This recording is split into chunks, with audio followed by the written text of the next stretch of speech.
សូមជម្រាបសួរបងប្អូនជនរួមជាតិទាំងអស់ជាទីមេត្រីជាពិសេសសប្បុរសជនទាំងអស់ដែលកំពុងរស់នៅទីក្រុង Lowell បាទរដ្ឋ Massachusetts សហរដ្ឋអាមេរិកនៅពេលនេះខ្ញុំបានបានពុទ្ធធាននៅអ្នកមានវីសាដែលគាត់ទៅមកដល់ប្រទេសកម្ពុជាថ្មីហ្នឹងព្រឹកមិញហ្នឹងគឺបាននាំយកថវិការបស់គាត់នាំមកធ្វើបន់ការចែកអ្នករើសម្រាមបន្តមកចែកនៅសហគមន៍បឹងកក់ដែលមាន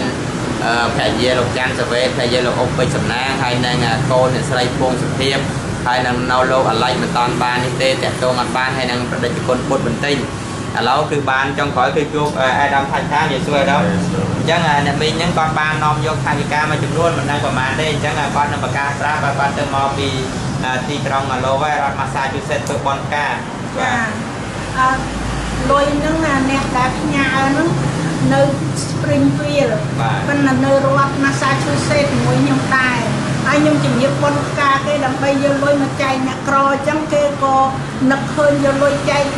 ចូលជាមួយខ្ញុំផងនឹកឃើញផ្ញើមកផែនទីទៅយកផែនទីចុកប្រាំងផងចាឯកសារហ្នឹងឲ្យខ្ញុំក៏ដកលុយខ្ញុំថែមឲ្យ100គេផ្ញើមក300ខ្ញុំ100 400ផ្ញើទៅអរគុណច្រើន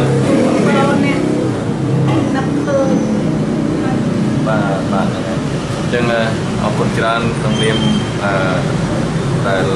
បានដឹកនាំកន្លងមកខ្ញុំក៏ដូចជាខាងយុវជនអង្គការសមាគមកម្ពុជាក្រមដែលបានធ្វើការតវ៉ាបាតុកម្មដែលបានជួយការឧបត្ថម្ភគ្រប់គ្រងឲ្យបងប្អូននៅគ្រប់ទិសទីជាពិសេសនៅសហរដ្ឋអាមេរិកហើយយើងបានធ្វើបាតុកម្មរហូតដល់យើងបានដាក់ញត្តិទៅស្ថានទូតបារាំងដើម្បីសុំឲ្យគេផ្ដល់ឯកសារដែលទាក់ទងនឹងការកាត់ទឹកដីកម្ពុជាក្រមកាត់ទឹកដីខ្មែរឲ្យយូរនៅនឹងគឺថាបារាំងគេបានអនុញ្ញាតឲ្យយើងទៅយកឯកសារស្រាវជ្រាវយកឯកសារពីបារាំងយើងកំណត់ថ្ងៃ20បាទនៅ20នឹងយើងទៅហើយដូច្នេះហើយដោយសារវិការខ្វះខាតចំពោះបងប្អូនមួយយុវជនក៏ដូចជាក្នុងរួមដំណើរគណៈប្រតិភូនេះយើងក៏បានអំពាវនាវដល់បងប្អូនយើងគ្រប់ទិសទីឥឡូវបានលោកស្រីណាដែលមកពីខាងរដ្ឋបាច់ពិសិដ្ឋក៏ដូចបងប្អូនយើងទាំងអស់ដែលបានជួយឧបត្ថម្ភនោះខ្ញុំសូមថ្លែងអំណរគុណយ៉ាងជ្រាលជ្រៅហើយទោះបីជាមិនបានចូលរួមទៅ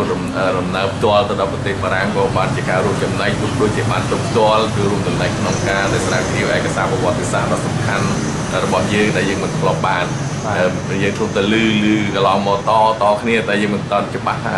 ឯកសារពិស្ដារកំណត់ហេតុក្នុងការបាត់បង់ទឹកដីការកាត់ទីទឹកដីយ៉ាងម៉េចទេឥឡូវនេះគេឲ្យយើងទៅស្រាវជ្រាវយកឯកសាររបស់ហ្នឹងចឹងហើយខ្ញុំយល់ថាវាជាប្រវត្តិសាស្ត្រលើកទី1សម្រាប់ជាតិខ្មែរយើងចឹងហើយបានមានការអំពាវនាវដល់បងប្អូនទីទៅក្នុងការជួយឧបត្ថម្ភក្នុងការទៅស្រាវជ្រាវនេះព្រោះបងប្អូនយើងនៅបារាំងថាត្រូវការចំណាយច្រើនណាស់ព្រោះទៅចេញពីប៉ារីសទៅម៉ាក់សីទៀតត្រូវឆ្ងាយទៅទៀតឯកសារហ្នឹងត្រូវយើងត្រូវទៅដូចថាយើងទិញគេភេឲ្យគេទៀតប៉ុន្តែខ្ញុំកំពុងទៅតាក់ទងខាងរដ្ឋាភិបាលបារាំងស្ថានទូតបារាំងគេនឹងឲ្យយើងជួបដើម្បីយើងជជែករឿងនឹងដែរគេនឹងជួយយើងបើយើងខ្លះដូច្នេះម្ដងទៀតខ្ញុំបណ្ណាខ្ញុំសូមថ្លែងអំណរគុណបងប្អូនទាំងអស់ហើយដែលបានជួយអរគុណដល់បង